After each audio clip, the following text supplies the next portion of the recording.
40% de baba teti ba la sera image ça bien. Mais 60% yemo héritier nenga zawana na ndabo. Aibi bena que 60 ou 65% ya image na ngeza obeba.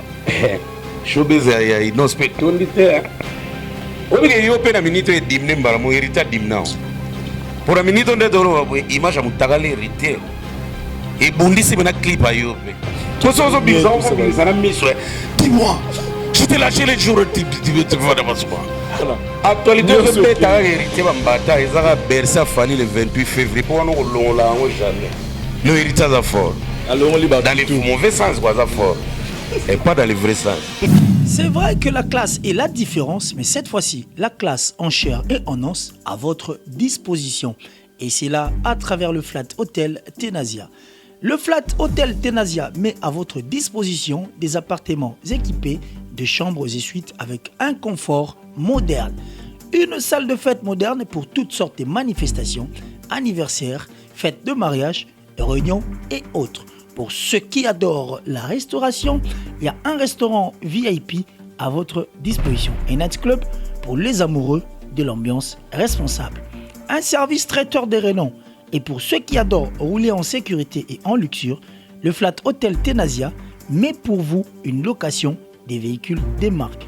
Le Flat Hotel Tenasia se situe dans la commune de Lingwala sur l'avenue Kalembelembe numéro 256 à 2 minutes de l'avenue Libération ex 24 novembre. Le Flat Hotel Tenasia, la classe, la sécurité, l'assurance en chair et en os. Abonnez-vous et n'hésitez pas non plus à liker la vidéo et d'activer la cloche de notification. Voilà, comme ça, c'est parti.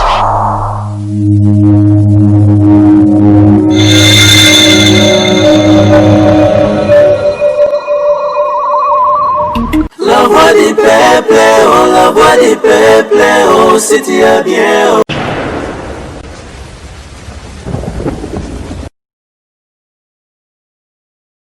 Maxi Bien-être, c'est un complément alimentaire. Les plantes qui sont à l'intérieur nettoient le sang, ça régénère le corps, il stabilise le diabète, ça stabilise la tension, il éradique les hémorroïdes, solution pour les érections, éjaculation précoce et faiblesse sexuelle. Vous avez la prostate? Prenez vos médicaments, en même temps prenez Maxi Bien-être. Les femmes également qui souffrent du diabète, Maxi Bien-être soigne et la vie change. Tous ceux qui prennent Maxi Bien-être, regardez leur aspect, ils dégagent la jeunesse. Prenez une dosette, remuez avec un verre d'eau chaude et vous buvez, vous serez en bonne santé. Mboutalikasu. Ah Vincent. Bonjour. Bonjour mon frère. Oui, bien, et logo photo précisant on a battu hôtel abisso le logo aux Congolais Brazati. C'est-à-dire bateau batala yo et belé. Pour beaucoup de gens pensent qu'aux Congolais il y a Brazzaville. Lukuta. Les photos éclaircies parce que bateau baza têtu pour n'envoyer au alikam. Na loba on batana batana. Et puis bateron il y a kenami qui la liboso. Na zoa ba cadeau te pour na rama ambo. Oui bah ya belé ba no bois que ça na ba bon. Yo non, qui n'est pas na Brazza, qui n'est pas non qui pas na so Brazza né qui no ya tongo. Il y a 6 heures pena don bol boti na ngali subo. Te yo ozaka mulari, yo ozaka mumboshi, oza on a tous les soumous pour nous otanga guna. Donc normalement, on a né à Mbinza Delvo, na maternité Delvo wana, ya basango. Né wana grandi wana, donc on a ba master ba âge ba 2 ans, on a ba master âge ba. Papa na yo congolais, maman na yo congolaise. Papa na ngimbilelo a RTNC ya radio. Ngimbilelo nga mwana mibale. Donc ngimbilelo nde père nanga. Et puis mère n'a pas muyombe ka RDC ngana na habité Congola Brazza on a habité Botama marque nini bopo tant a vidé l'institut de la Gombe na tanga na Brazza mais na tanga pété na ba vacances on a le temps aux la rentrée académique na pesa comme on a festival francophonie ba retenanga to kinara Abidjan to participer parce qu'on est na kinara Abidjan on a ba sela nga passeport ya Congo Brazza parce que na Congo kuna pe bana bangimbi ngalo wako na ngimbi donc ngimbi donc malonda pe ba on pe ba na ndo et kenaka bongo et na presta bien na zonga na ba vina ba Médard Milando que je salue le grand journaliste et kenaka bongo donc ngana na koloba na komi Brazza na salle na 2 semaines te ba che kombo na festival francophonie na kepe na représenter na zongi elengi pa nchike sili on a bien à l'époque tant ba yamba so ba présent li suba lar ba pianga na kilo kuta na elengi ola ta uniforme za li sute bon a fait université ba ta uniforme te mais guya ogenchike za la pe li sute donc na kata na continent na kimbutalika so na ti pe guerre oya to zongi pe kin donc na koloba so na umela na braza na koloba na beta 3 ans.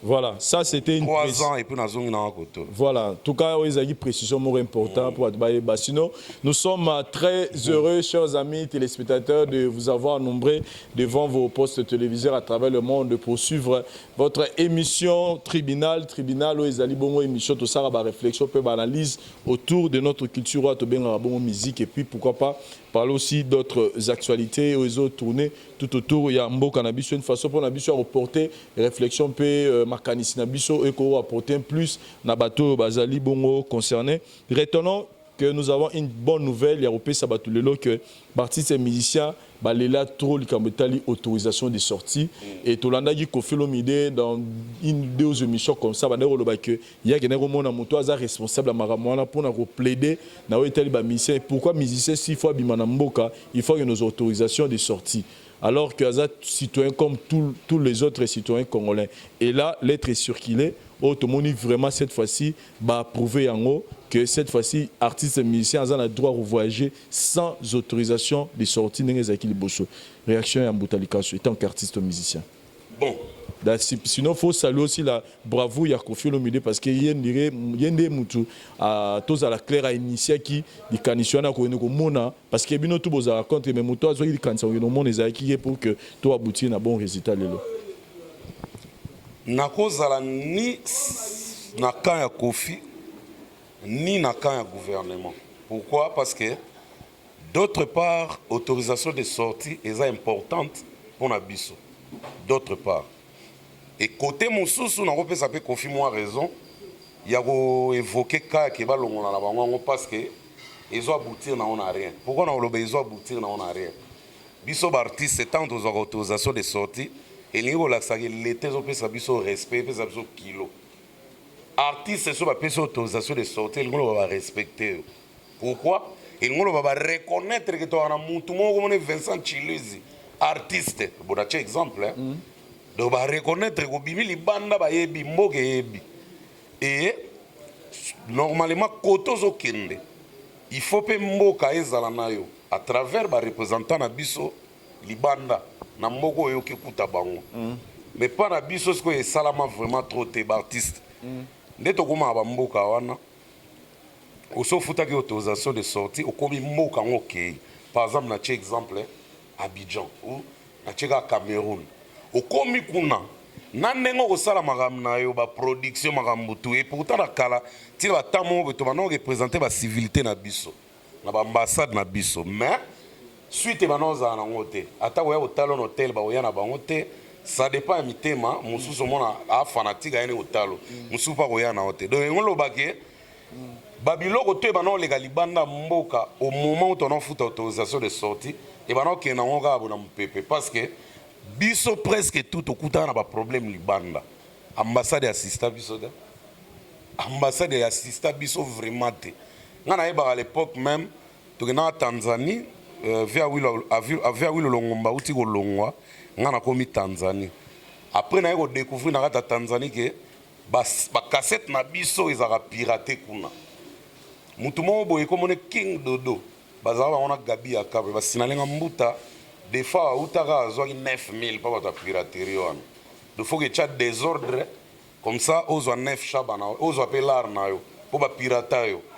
Ngasko na yo ki bona bi mais babiloko boye bongana no ambassade est s'impliquer parce que bangonde ba lwa neti ba représentant na biso a na mboko bato ambassade kutu ba yaka na bango te ba contribuer na bango vraiment ba yaka na bango to assister te des fois ça on a nene mo akena neta bundisa ben liona nde ba pesa balar lokwa tozaki na ve Kester ve na King Kester na kena côté le King Kester na chambre na CV photo kende na ba maison na ba piraterie ve des fois azwaki 9000 petit na maman na boule siko soto komi wana yo ko hotel libanani ndemo ngana ko hotel ndemo toke pena tosanga na vie pena na ba vie na biso ba Benz pétrole na biso aola na miki toke tina ba maison na ba boutique na ba teka ba cassette pirate eza entre parenthèses tozonga obi ke to koma na maison na vie ko tona atali ba cassette te abandi mango oyo yuma Solios ngoto bobo kapumba songa vive me ba yo kalingala te petit ba yo ka grimace wana ba ko céder yo ngoto bobo yo unga me vie to ko na zo to komi ayo zo endemo ngana zo endemo et to zo mona te ba be ngambe so bunda mo si a fait de compte ben ne ona ba tuna na Swahili pa ba ve gabi akabwe azo silikanini o musée o mutu zamani anashika na mnongona ba ndo ngaka o mutu zamani ana o silikanini na Swahili ba c'était aza musicien mené à Kester a grand prêtre net ka nengo mona ka ba Kofi ba Pepe Kale ayo réclamer ba droit na e ba ba bi en tout cas kombo wana na boutique na maison na biso to bien on te po nanto pirata kombo wana te ba lo ba clairement siko balobi o siko mutalikaso abi mutalikaso mwana muziki ana fanyaka nini ma make up bu na moni nini cassette na position de tir yango yo ebimeke nga ba pirata nga na loyenge kaka ye ba pirata ete fo mona vene nga fâché ba o tu bana problème o tu verkis wazola donc pirater nga kotote on fait encourager piraterie donc ils ont entre parenthèses ils ngolo bakena nazo mbongo fait pour tourner pour papier mbongo azo pena longue histoire après ça bango officiellement bo pirater nga bela bo sasanga pena bablo ba essayer la promotion bo sasanga azu ba dini ba CD na e apesi ba ende na ba signer na contrat ne ba pesa scola ngasko ka na ba position de tir na ngana sauf qui pe na ngana bibendeli moi 6000 VPO droit de yaya petit droit de vala petit ya kana côté akati pe o akataka pe a son âme on dit mutu so sa kufi ba ko beta ba histoire nete ba makamsu bo kantanete bazo kosa mais Guy Moller témoin Zoé Bella témoin Sampaio témoin donc babiloko bongo ya ona ngana déplorer que ba ambassade ma biso faut ba telemelaka nde biso na babiloko abongo monike tokenda biso moko boso isko bana mboka na basala biso fo ambassade protéger biso te parce que tina nini de futaka droit de sortie autorisation de sortie des gens ba makambe belé les gens na ba parce que question na ngana tuna yo mutu kenda bo nde bo iban est-ce que ba musicien musu par exemple ba Nigeria nesi na ba Zambie na ba Kenya ba musicien mo peut pas voyager ba futaka pe ba ça ça veut autorisation de sortie on a to ezali lo mo ezaka na Congo. En tout cas, na mega otuna masaranga Chester, musicien numéro 1 presque à Zambie. Batumi ba yebi na tuna e so ba on peut ba na ba droit net biso tuna ba droit net nini. Na yebi bon, est-ce que pas na no censure peut jouer un grand rôle que Hermo Boyolmo bimselo l'exemple on a censé abi ezala ko tout ezala ka soki o sali mo elo mo elingo beb sa mœurs ministère ndeko interpeller au kaka. Et puis boko corriger texte ou bien ego le kanango mais ba bende o matoi. Na tuni neti ba autorisation de sortie na tuna te on a bana lukuta mabete mais ngana yeba une fois na mboko yo na Uganda masamo Eddie Kenzo basala ku featuring na très bien ayebani Eddie Kenzo masamo to na olia na ye ngana bani ko beta masolo ndenge ba lo eleka na mboka na biso pona ba musicien azo seka azo kanzana basala comédie ndenge na ba comédien nzonga na lo ba ma normal ndalo bilanga te biso ko voyager za la ndenge voyager nyos a voyager na ye sauf que na mboka nazo kene na il faut vraiment bazulanga work permit donc permis de travail parce que biso to considérer la musique le la musala ndenge to mona ba onatra ndenge to mona ba OCC donc bo faut appeler na ba mikanda na ba chambre de commerce ba bloc belé parce que ça business ilo aloba na nga ya ngwana donc soki alobi na nga bongo na mboka loka Uganda c'est que le roi baba anglophone peut-être ba Nigeria da bazala mo manière mo basela ka pe ya ninge na bango voilà et apparemment pe na mboka na biso so to tali bena bien normalement musique ba musicien ba orchestre pardon ba musicien ba orchestre normalement faut ba zora ba mikanda ninge ba entreprise ezwaka parce que tout ça va toi ba employé donc quelque part tout le ba pe que mboka na biso pe za na un peu trop large na ba maramususu trop large mais trop large c'est alors que c'est na ye bani pe tamu azani pe na mikanda moto détail trop large oui parce que to futa ba impoté hein impoté to payer raté mais ba groupe reconnu net ba Sauti Sol ba futa ba mpo na Kenya ozo comprendre donc moko boye mboka na biso côté moko etika moi mpepeto respirer côté moko seraka ngakuna ngana préféré ba longola nde go pass et regarde avec le temps, avec Fachi Beto, tu as vu qu'il y a un jour où on voilà, merci beaucoup Moutali Kassou. Parlons maintenant de l'artiste musicien héritier Watanabe, Motonateme Gogan, la terre du jour. Comment tu m'igolo? Héritier la terre du jour. La terre du jour. Parlons d'abord, il y a Italie, l'actualité, a occupé, je pense, semaine au Nyonso. Et il y a, je pense, hier, avant-hier, bah, nous avons eu libération. Zaki déjà que bah, nous avons eu plusieurs makala, mais on a appris que Nanzela déjà bah, bien eu pour na sa voiture on a ezonga na niveau ya parquet, mutuka prison et ça la retour et ça la tour. Voilà. Donc ebeta demi-tour alama na frontière à Bandal la Selembao. Très bien. Impressionnant d'abord ce que façon oyo parce que les lobatu tant abimi tout le monde n'a pas vidéo comment les gens étaient en train de coseper là, c'est qui est quelque chose de normal parce que mon temps dans les sika passé qui a libéré et ça sujet battu se faut pas seper là mais ba propos oyo et comment il koloba na bateau bazo seper là moi na mokonzi à côté Rabolo côté tembe toujours tout ça dit par rapport il y a acte aux qui posé na façon oyo ba quitter na façon o batu ba réagir na kitima wana o bazaki tout autour na réaction na kozalani vous êtes pour ou contre na ba démarche nyo sonde analyse no sala na o etalika ba événement no sur l'équipe pour héritier watana bazala libérer en tout cas ce na sala analyse na oloba ke héritier nda kuti phénomène ngo phénomène ngo yete mtabandi ngo mais akuti phénomène wana phénomène ya nani ayebani kolega muninga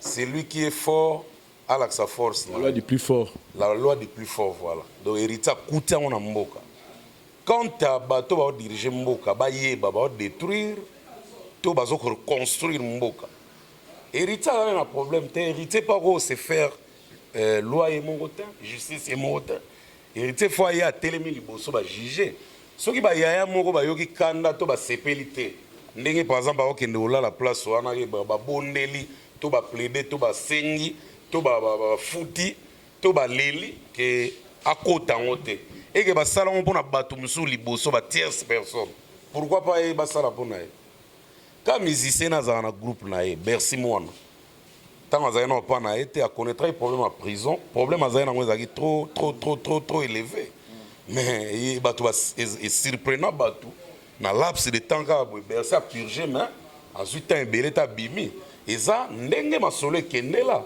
donc soki masolo ezokende bongo eye moko aza vivant na mboka ngo azomona mpe mama ngo ndenge ezokende ekweli mpe ke bakoteli ye akoti ta bimi nde tokolela mpo na ye baoyo bazosilika mpo na ye bango mpe bakonetraka baproblème ok batindi moto na bango mpe na prison to bango bazwi mpe problème les plus influents ya mboka mpe bakoteli bango bazwi mpe problème te baépargne bango donc nakoloba tous les côtés ya bamusicien motu nyonso ana parapluie na ye et bato nde bakondane baparapluie façon na bango ezofonctionne parce que baparapluie wana nayebi ti soki bango bakangaka bango te alors soki bakangaka mpe baparapluie wana seke baparapluie wana mpe baza na baparasoleil na bango elingo olobaka mboka oyo nde toza boye makambo yango tokuti yango ya des années biso tozalaki bapeti mike même depuis Sera Mobutu ezalaki Kabila le père ezalaki Kabila le fils ezalaki Sera Fachi donc Congo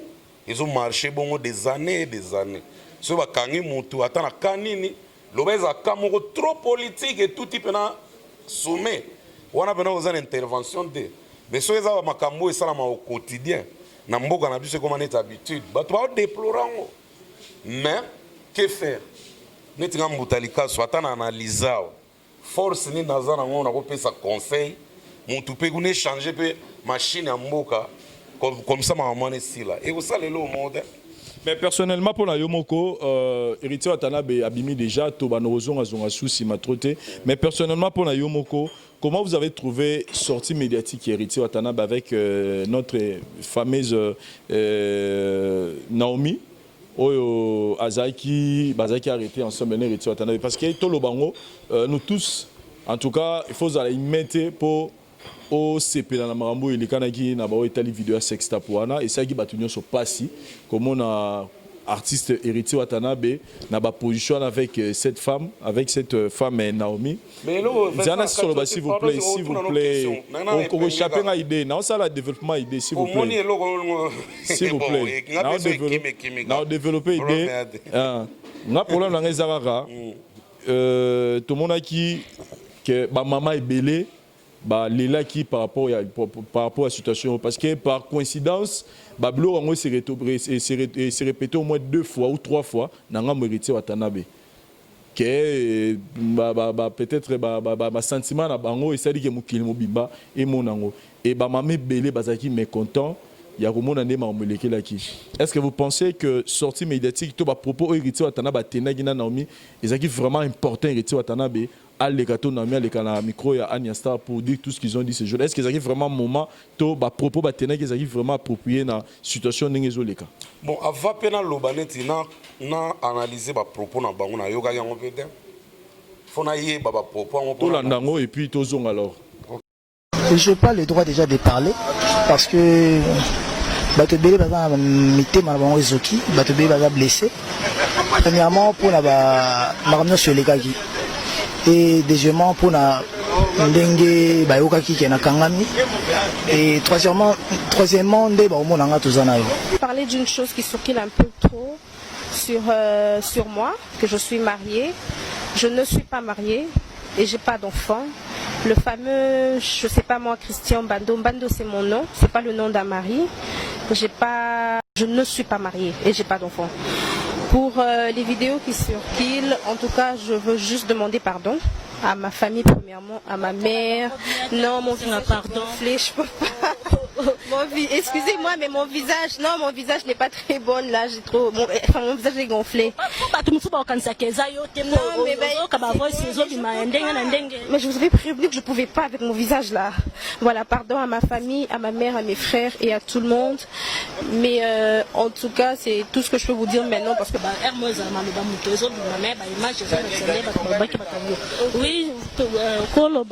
pardon à toute ma famille, pardon à ma maman, à mes frères et à mes soeurs et à tout le monde que j'ai blessé. C'est tout ce que je peux dire pour le moment. Je ne peux pas vous dire grand chose maintenant. Peut-être que avec le temps, je veux quand même bien m'expliquer ou m'excuser encore. Mais premièrement, d'abord, pardon à tout le monde, à ma famille, aux gens que j'ai blessés, aux gens que j'ai fait du mal, mes proches. I'm very sorry for that. Bon, question na biso monsieur ezali po batu mingi bazalaki ko s'attendre que yo au porter héritier plainte mais ba moni que yo au porter héritier plainte té o nga na moni que vous êtes amoureuse bolingani donc yo posa d'accord na héritier donc bato bazo kanisa ba ndeko zelo porter héritier plainte par rapport à ba image ndeka publié qui okolo ba. Je préfère ne pas parler maintenant.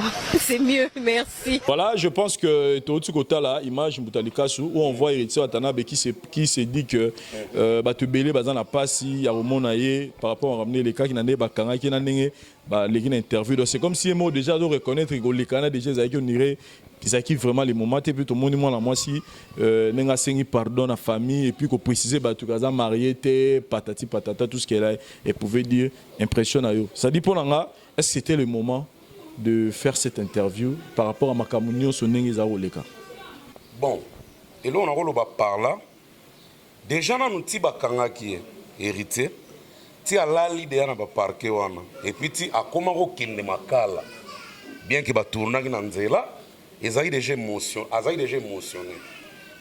Bien que azana batu ba côté là qui est pour et l'ouane les gaga côté. Ça y est déjà l'émotion. Wana vraiment tout wanga na ngote. Et na mutu mususu atolo bana banga raté. Mais lo moins ko le gata pembe no bomona on est nio kama kile oningana nanu après zongi mutu. Donc nako banga wana na émotion azaki nango. Tant aussi qu'on va lâcher, qui a dit waouh, na bimi enfin. À quoi ça n'a pas soupé na salle d'interview, na ça sentiment. Après qu'on se ressaisir, ah na tindinga, tingana chango ce qu'on a ordre. Les aberreurs ya kana, on les appelle pas bilo mourir accidentellement. C'est normal. Et puis yebango keto matato kita, et ça na ba sepeli na makambo te tilelo ba moni héritier comme bête noire. Et après, on a battu tout vendre dans la maman, battu le roi va José Moulumba, les Bougard de Birmingham, Motema Beniba, ça n'a PC Bambota trop, et vous avez un trop que non buta, na yebisu désolé, on a courage à yoga musique héritier. So les amis penage et ça a un accident, ne me souviens marque na landeli va propos na ena n'engazo se comporter, na ne maman salameli, na ini été, mais na dégoûté kaka, donc au moment où on est dans yoga n'engazo qu'on le soute. On a essayé de te voir dans une vie privée. Michael Jackson, R. Kelly, connecté à ma vie privée, mais fanatique, donc il y a deux mondes, privé et fan professionnel. Il y a un boulot. Donc, quand tu as un fan, tu as un musicien, na linga ete mais musique na linga. O tenga bana e comme na dégoût même na yo katana voix na e. Bon, ils ont dépend na mutu na José Moulumba mutalobi. Mais par exemple ba Yesa Katiama tu vas na bango na ba Nancy de London. Bango bazo encourager na bango. Bazo encourager sex tapte. Bazo encourager artiste Morale Mata Asisa Musala ba yo album. De ba proposer à partager. Mais pour nous, si c'était toi qui es venu et comme il par exemple, parce que c'était le moment où les canaux de télévision pour dire un mot, tout le monde moi si on a niveau de télévision, ma caméra on a moins attention, mais surtout on a n'inga biméleli. Il y a un sentiment où ils sentir na minute wana. OK. So ils arrivent mutalika sur babimis na moni porte makala yangwana mais de tourner. Ma foute matite. Et que tu as un parquet, enfin tu es libre, tu peux partir. Quand tu as un bimara, tu as Vincent Chiluizi, tu as un micro, tu as vivre. Tu es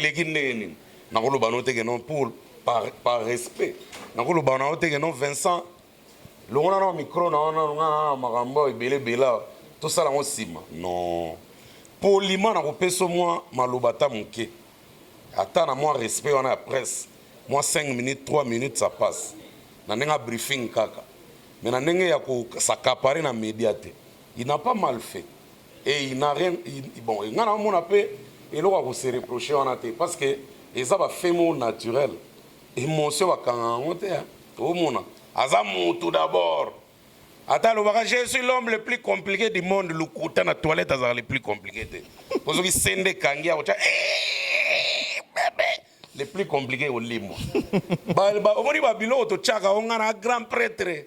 Ata vient absolument 15 personnes on ninga yo kapumba yo. Est-ce que na toi la bena so vandi yemo conscience na epena sans bilamba yo bima yo tafarel jamais kuna zongi mutu na miso abatu azongi star na douche tango zo laver.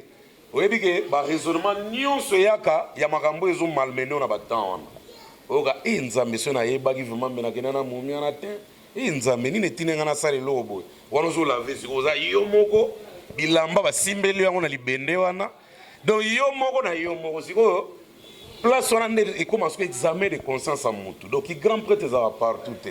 Voilà. Ya wana na ngana lobake na bayo yo ba monde bazo ina héritier bozana ba boza libre, donc la liberté d'opinion. Na bato pe bazo encourager héritier. Comme ça, on va prisonnier te que bo na ko yinisa bango héritier na makasi non. Torian aspect wana.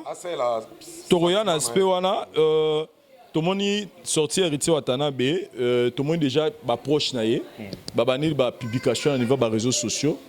Na moni na publication na Amérique autant na moni que proche moko ya héritier azo s'attaquer na proche moko ya musicien moko ya mboka na biso disant que proche ya musicien wana atindaki mettre avocat mo pour défendre Naomi et à la fin il y a eu des insultes tout autour il y a des propos na vous pensez que c'est ce que les gens ont besoin pour héritier Watanabe par là na ngina loba pour na batu mususu bazo loba lelo que l'artiste monsieur Retio Watanabe a entouré à 90% na ba faux pour le bani. Ba faux. C'est-à-dire bateau bazo aider. Ah, ben. C'est-à-dire net par exemple ba propos ya bongo.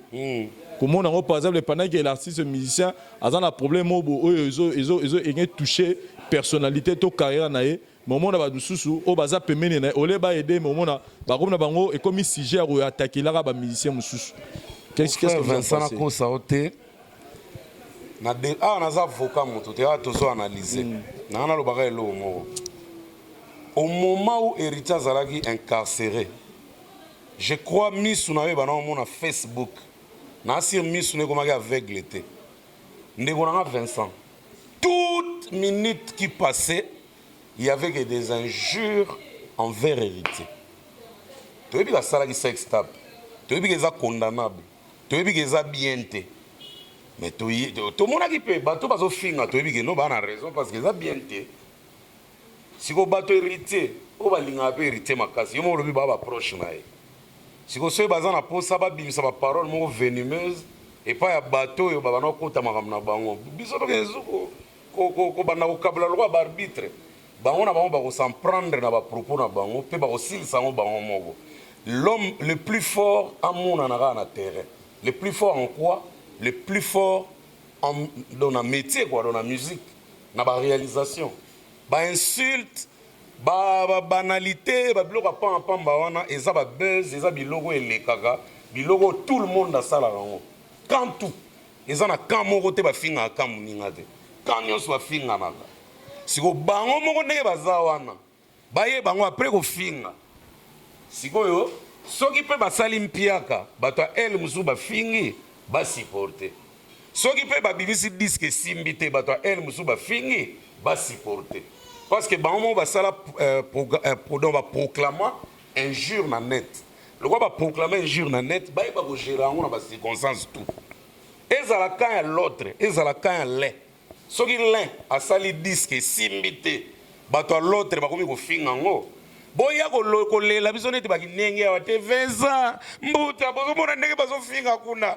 biso beto loba bino pe bomuni ndenge bo finga kite tango mutu na bino bimaki kuna pe bongo tango bazo finga tango mutu na biso za na kati donc ping pong wana soki ba kote ya mate ba continuer na mais ba réalisation faite ya on de ko éduquer bango po oko finga banda siko till le 31 décembre soki nzembo rezo renete place nyonso banozala soko koti boîte o fete o nini yeba ko bando yoga ya yote mutema gilet oyo wapi o mesa ko finga mais soko koti boîte nzembo no beta to ndire kila on dirozwa kisa bar poto o kende nini bar we nini fete boy ba beti banzemba batu tu basukisi bena yo pe balula yo ya yezo yakaka te o komi même ko sela DJ Fier lo yo ndumba DJ client soki DJ leki ya DJ uzaka bogare ya DJ poka ka chata nzembo na yo makucha yango te poza na actualité te de ngolo banini finga na yo ndengo lingi na internet bo finga na bino biso tozela ka réalisation analyse poto analyser que intel osali nini intel osali nini intel osali nini net héritier le roi ba libérer nengwana vite fait fazongela boulot na ye ako créer pe concert moko bata na village Ntemba pour remercier baeo ba soutenaki au moment de douleur et ko sala pe bien senga pe ba maman pardon et aux années senga pe maman pardon mais ba maman pe air moko ba kena maman mabe ba changer directive faut pas retenir compte si à bateau au moins 3-4 personnes bah les gars ba fingi ba tiennent à la maman non ils représentent pas tous les mamans du monde non il y a des gens qui bah ouais ça déjà éducation à mutu to les gars à la maman au finga mais to généraliser de y a retenir compte si à ba maman à retenir compte ça ba impoli ya ba maman ba les gars à la maman to ba ko finga ba insanité il y a retenir compte si à ba maman pardon na ba maman mais maman o na o mitango sali makambo wana bien ka sœur na biso. Mais le fait que andimi ba filmer na vidéo no tala maman no lobade aloba nini yo linga ni donner ya fa arracher téléphone oui akwa arracher ngo boa ngo même na mabele yo mona ateke ozana mona mwasi ala ngina l'homme le plus compliqué du monde na mutakala l'homme le plus compliqué za te to tika ba vantir bon ani muto za grand yanko beta ka kini mobimba be mwasa o silisi bulo mwasa boaki yo dio Okoye le roi saga fofo. Ben, Atuni, t'es fatigué. Laisse-moi dormir. Poani. Si vous prenez l'homme le plus fort et bimagawana, tout tika biloko wana. Naomi a salaki pe mabe. Et ne sait pas salaki mabe. Basalana naki, mabe. Donc tous les deux côtés condamnation. Donc na ba maman bon encourager les maltais. Maman peut passer na papa pardon. Oui. D'autre part. Bah ça me dit papa. Ça me dit papa. D'autre part, pour me dire que les muninga mwasi. C'est quoi muto mo ayebi singa. Muninga mwasi. Muto mo ayebi singa lobi. Je na évité ça na masola na rabi. Héritier pas bien se défendre était. Avec rôle va faire que notre tête on tourner dans ce film pour monique banzo na biso mona ni. Ah OK Zakio. Ah voilà. Voilà Zakio. Même il héritier dans le vana avancer. Zakio oui. Héritier au Zaki Biba. Pourquoi pour le ben no ka Zaki na théâtre ba modéro bando film. Pourquoi le ben no bon côté. On dit que c'est le ben on est modéro. Champion torsini. Na ba momia torsini deux fois. So côté na ba gag. Au côté bon va tu va lingla modéro pour aller. Pour les biloko na ba kokengela ba momina ba douche. Pour ni ba mama ba. Pour ma belle en fait ça n'ont pas tabou. Te ma belle ça n'ont rien, ma belle to. Avantina o ya na moni pe libele. Vrai chéri mais moi na betika ingie kamata ma. On des guitare. Ezakana mo. So tali bena bien ba maman africaine ma belle a emmené l'autre. Pour ba maman africaine so tali na ba danse folklorique belle. Ma belle les armes de la soutien. Voilà, mais ça c'était juste pour rire. Il y a un bon en agité. Le bon en agité. Et comme à péter que oh satana, oh boy, bon. En fait, ça c'était juste pour rire. Nous allons pas trop entrer à l'intérieur parce que tu as touché à vie privée. Mais parlons un peu de réaction des chroniqueurs au niveau des réseaux sociaux. Je peux citer parce que si je vis Thierry Mumbaya, que je salue là où il est, en train de poster sur ma statut WhatsApp, sur Facebook, disant que voilà, à tous on appelle la menace, voilà, on dirait bazo filé, c'est-à-dire par rapport à propos où ils tenir, soit disant à lui qui a remonté ça un problème personnel. C'est comme si que n'a hérité, dans ça on est qu'on franchit la barrière. Est-ce que vous pensez que la ministre Oyo quand il y a des héritiers, il y a condamné, il y a sépélaté, il y a point de vue, il y a chroniqueur, un peu dépasser un peu point de vue. Mais c'est pas bien. Pourquoi chroniqueur va dépasser la borne? C'est pas normal. Un chroniqueur doit faire la chronique. La chronique, il y a domaine où il y a ça. Si vous avez un chroniqueur musical, ça a des chroniques. Ça a une antenne. Soit na nona mutu to oza na problème na mutu mais beta na no problème bwana ngokara sala na no boulot so esengi ko lobela chronique a mutu na lobela na no makamna ye ndenge zo sala makokosa te ko baksa te yango moni ba komo peta ba komo benga ba chroniqueur ba chronifuati ba komo benga ba chroniqueur ba tubo bazanga tina pourquoi parce que banalité koti chéri nga na yebi katanga trop chéri za mayele chéri raisonnable. Pourquoi comme on a un problème personnel hérité? Même si on a un problème personnel hérité. En fait, il y a le but de un problème personnel. C'est comme si, comme si on a des problèmes personnels envers héritier. Donc, c'est l'homme battu. Il y a le but que la commission battu ne va pas. À l'héritier, il y a un problème.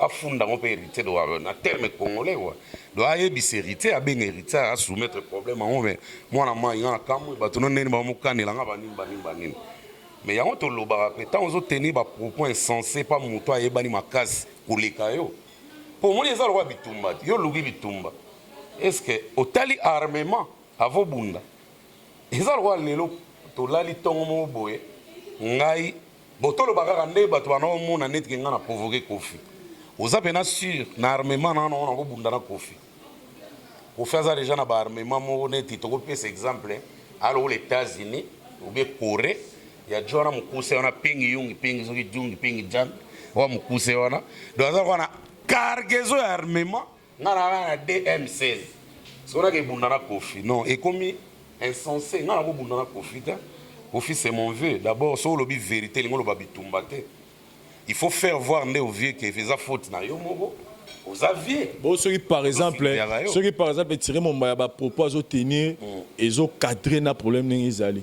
soki ezokadre et que c'est ici ba fan soki ezokadre parce que frère Beloro que biso par exemple je donne mon exemple moi je suis pas aimé na bato faire parce que maramna lobara non na fingate mais maramna lobara tellement lobara marambo ba fan ba sepela na ngote pe bana pour ça peut-être na lobara na kumisa kaka na koma le roi moi bête noire mo be pona bango donc faut aussi voir ça dans cet angle là mais tant sous faire rigolo mo to kutane boye a solana à Vincent neni bien mais peut-être entourage pe ba lingi ba memo na ningi mo boye donc on a raison la le bien peut-être série mon ba benga héritier parce que à faire voir c'est que je sache s'il y a un artiste ici il y a des artistes musiciens oh ba tenara quantité il y a au fingaki au kumisaki au critikaki en tout cas héritier a besoin de premier ta deuxième au solliciter bien pas parce que au critikaki to parce que le bagi bola mon donc il est bien avec tout le monde il respecte les avis des gens donc pour ça je suis sûr et certain que nous le but celui qui mon ba ben héritier maman aussi parce que na maramwana to il y a visiblement to ko ba ba mi hein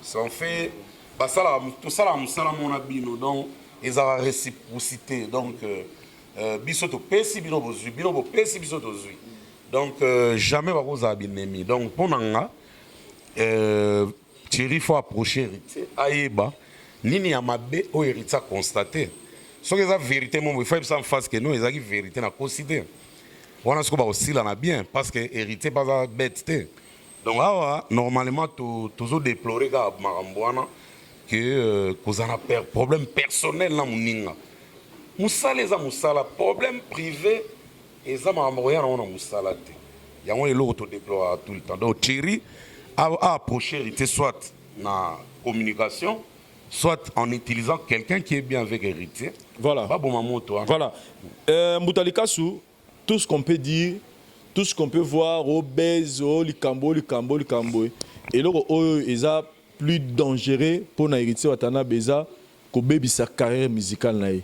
Parce que tout ce qu'on peut dire, tout ce qui peut se passer, oh, le robot ça, le robot ça, mi, oh, tozo banga maka, c'est ça qui est carrière héritier watanabe et beba. Mais étant que mon bal est que moi en bas la sora kouyi, il faut tellement. Mais et là on nous doit porter ce conseil na carrière héritier watanabe parce que quand on soulever le tout au long de l'émission que les gens na bateau yo yebi, azob ce que na baï ou la musique héritier. Ce qui n'est pas quelque chose de très positif dans la héritier watanabe. Sur le la carrière héritier watanabe lelo depuis maison mère si depuis à longue maison mais ti lelo na makamunyo sozo kutana na carrière na ye si faut être sincère avec héritier watanabe qu'est-ce que roye bisaye na wetali carrière musicale et surtout que il est sur le point obimisa deuxième album ya carrière na ye à se concentrer d'abord album ici là bien de deux à lancer campagne et à resoigner image na ye c'est faisable et go sala manango à lancer une campagne moi dans un mois à soigner l'image envers tout le monde. Héritier Watanabe. Ouais. Il y en a dans le bas. De héritier, ça là. À vider dans le disque, il y a des primordial, peut-être que ça date au éco-bima, il faut respecter. De deux, à ça la campagne, on soigne l'image. Pour être tout à l'aise. Parce que na minito, te belé va couronner na ma multiface. Et ça bien. Donc, à ça la campagne, moi, dans un mois, où yo, à cause ça là qui a soigné l'image.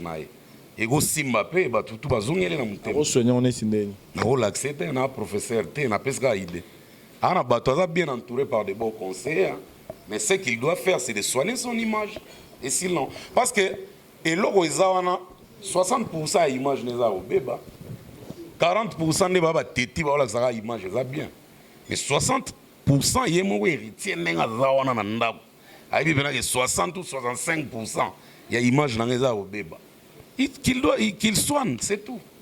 Campagne moi un mois, il y a une chaîne tout, bah émission tout, il y a YouTube, pour soigner le langage, pour soigner le public, pour soigner les fans. Peut-être que Jean David qui a monté mon Coca-Cola, tout le monde, grand prêtre, tout le monde, Willy Mandela, il y a 3500 esprits, il hérité, il a carrière hérité. On va aller voir, on a hérité, Willy Mandela a mérité un bon matin.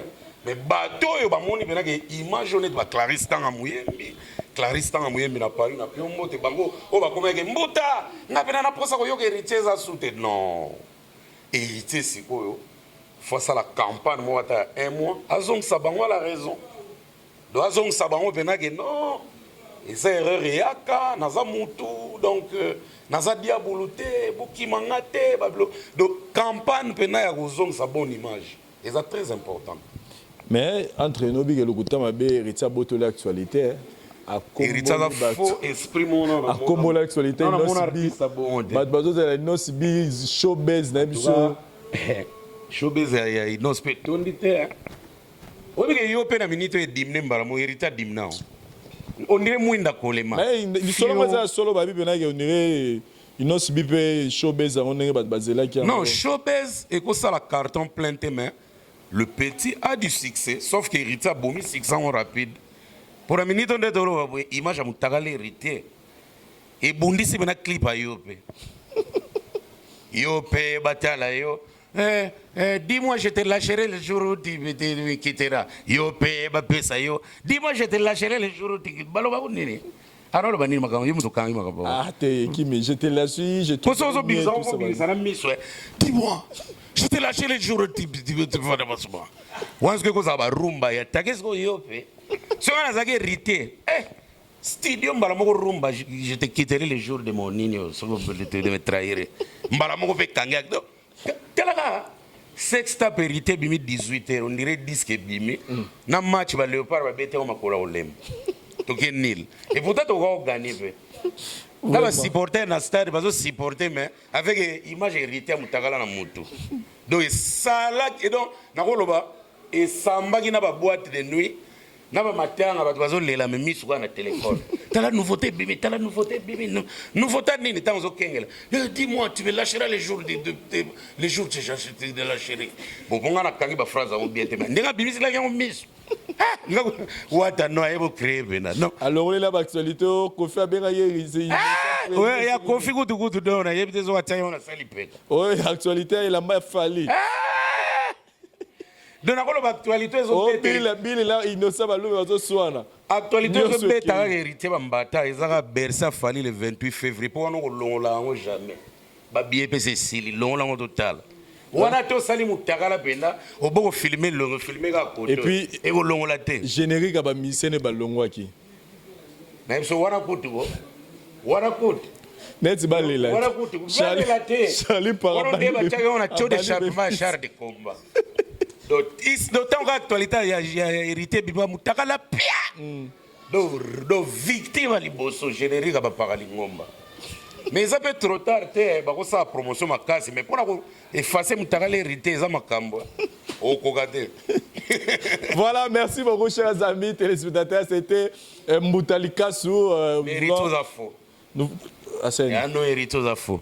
Héritier ko bandela sous sextape peut-être on dirait la mayele a calculer nini inonsa komino inonsa meli biso nyozo boy on dirait ligateur moko inonsa zela jour kaka ya ndule non héritier za faux jour andule kaka tata obi kena yo pe bato bako yemba mosude et comme quand je te lâcherai les jours où tu me lâcheras je te lâcherai les jours où tu me lâcheras non héritier la mise. Mais pour le banc, il faut miser Bimad. Je te lâcherai les jours où tu te bêtes pas. Je te lâcherai non, héritier. Voilà. Moutalika se remet sur la souka. Oui, mais papi m'a régné à vous. Oh, mais il y a papi m'a zaga basse par mon lula ye, ambo metolomo. Héritier n'a pas été tolomo, t'es façage par mon actualité. Nos héritages à fort. Alors on lit dans les mauvais sens, quoi, ça fort. Et pas dans les vrais sens. Voilà, quelques dédicaces à Banero Batalio. Ah ouais, on a fait Willy Mandala, Yakuza 3500 esprits, grand prêtre. En tout cas, on a ferme, c'est bon, donc ferme la sémence. En tout cas, il y a José Moulumba, les Bogards de Birmingham, Motema Beni Barça depuis Birmingham, Jean-David Kiambote Mokonza Coca-Cola. Clarisse Tanga Mouyembi, Maman Fofat, Clarisse Tanga Mouyembi, Motema Guilin Antebe à Paris. Il y a Lucien Chamos, le président, le boss de l'hôtel et résidence d'Acacias à Brazza. Donc je salue tout le monde. Yesa,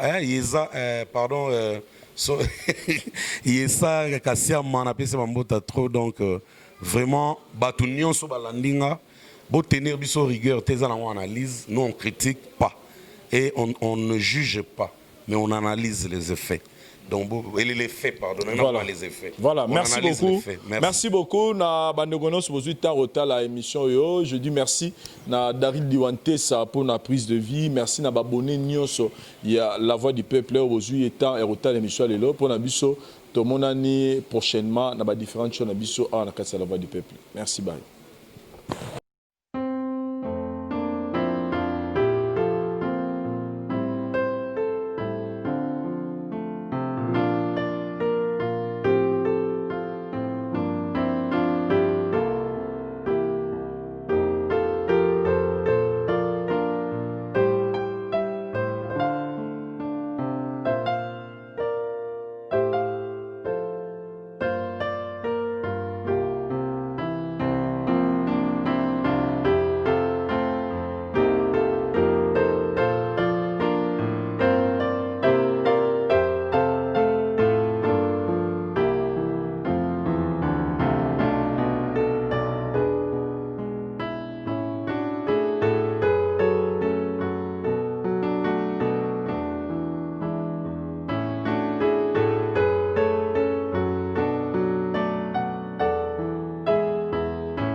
Ngai Maman Pichu Tonele, naza pharmacienne en formation, nazo œuvre dans le laboratoire CRMTA, où ils allaient centre de recherche et de production de médicaments traditionnels améliorés.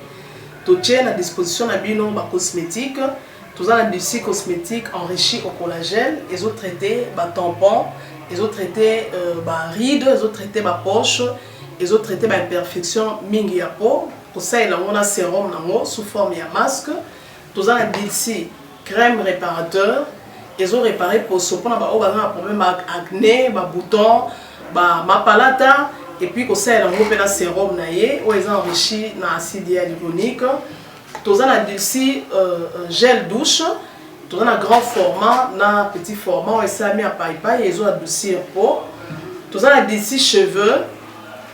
Ils ont collé sa souki, cheveux abîmés, souki ils ont quatre na pamba, souki ils ont na teinte, ils ont bondi sango, ils ont retardé repousse ya cheveux blancs, pour ça ils ont na huile nango na bain d'huile.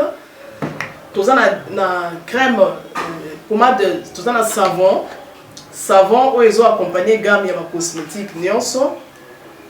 Tous on pe na médicaments dans le laboratoire CRMTA, tous on a pommade Diazolex, ils ont pommade antidouleur, ils ont traité toute forme de douleur, même la douleur rhumatismale, ma colorovimba, ils ont traité en haut. Tous on a crème Borex, où ils ont uniquement pour notre papa, ils ont rallongé le système de papa, et puis ils ont agrandi en haut. Tous on a Diazostimule, où ils ont produit ils ont traité différentes formes d'impuissance sexuelle, éjaculation précoce, dysfonctionnement érectile, faiblesse sexuelle en général, et pas ils ont traité frigidité, ils ont sous forme comprimé. Tout ça, la zinginalis, présenté sous deux formes, comprimé à sucer, non suppositoire, où ils ont traité différentes formes d'hémorroïdes internes et externes. Tout ça, la méamycine, où ils ont traité la levure. Tout ce qui est MIB, tout ce qui est maladie, kyste, il y a MIB, ils ont traité en eau sous forme de comprimé dans le sirop. Tout ça, la crème méamycine, où ils ont traité tout ce qui est maladie à peau. Genre d'être maladie à PC, mycose, c'est là qu'il y a mibali, surtout, ils ont là, sapatou, maladie, l'auto, méamycine crème, ils ont traité en eau. Tout ça, la allium. Allium, ils ont traité toute forme, il y a hypertension, ils ont normalisé la tension. Ceux qui tension est mataga, à normalisé, ceux qui quittent à normalisé, et ça à partir de aïe. Tout ça, la menga, ils ont produit anti-anémique, bateau connaissent un problème, il y a anémie, quelle que soit l'origine, menga, ils ont remonté, ils ont tonifié un peu, ils ont fait sa macassi énergie dans les autres. Voilà, ils ont gamme de produits CRMTA, laboratoire où ils ont travaillé essentiellement dans les phytomédicaments, dans les plantes médicinales. Donc, nous avons tous les produits au monde et ça mis à partir de l'antété et en à part qui si on a si côté la bino, tous avons des maladies qui sont auto-traitées, la préparation personnalisée. Dans le cas de myome, par exemple, c'est une préparation mon corps pour permettre de réduire la dimension de myome pour faciliter le robota. Tout le monde qui si on peut se rappeler, tout le monde voilà tout traitera en couple. Et contact Nabiso na Kinshasa, ils ont plus 243 81 83 13 322 plus 243 81 83 13 322 plus 243 89 89 33 855 et na Libanda tous en plus 1 514 329 12 56 plus 1 438 765 64 73. Voilà les numéros à contact na biso ba deko ba kobenga Libanda na ka ba maladie songolo pakala maladie oya ba teigne tondante o esala ke bunto abima ba mafina na mutu to traitera ngope donc pour contacter biso opposer problème na yo to ba plante nini o e solution à problème na yo.